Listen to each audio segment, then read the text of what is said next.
I believe that this screenplay is worthy of its Oscar nomination. Not only is it an excellent story with deep psychological themes, which we'll get into later, but also because the document itself, the actual screenplay, is a brutalist piece of art. I know I've already said that a couple of times, but I want to explain it a little more now. It is raw, it is blunt, it is concrete.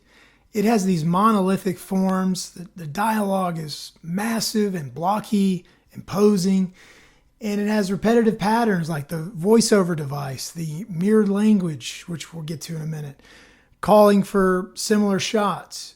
It is practical. It has the detailed camera directions, calling for specific lenses, even editing instructions. It's function over ornamental style. The character introductions for the scene descriptions are very, very minimal, very blunt. And it is a blueprint. And I always say, these screenplays are not a blueprint for the film.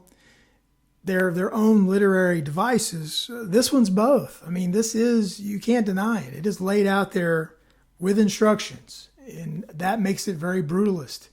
It's also polarizing, even more so now with the AI controversy.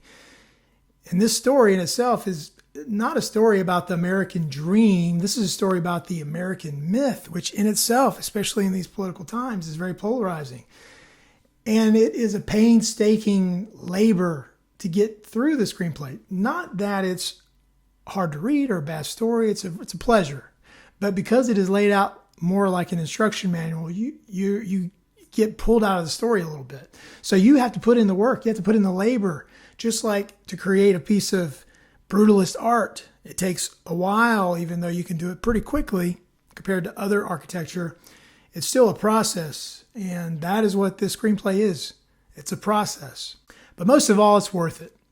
The writing's good, the story's good, and it is interesting how they put it together, and I believe it is worthy of its Oscar nomination.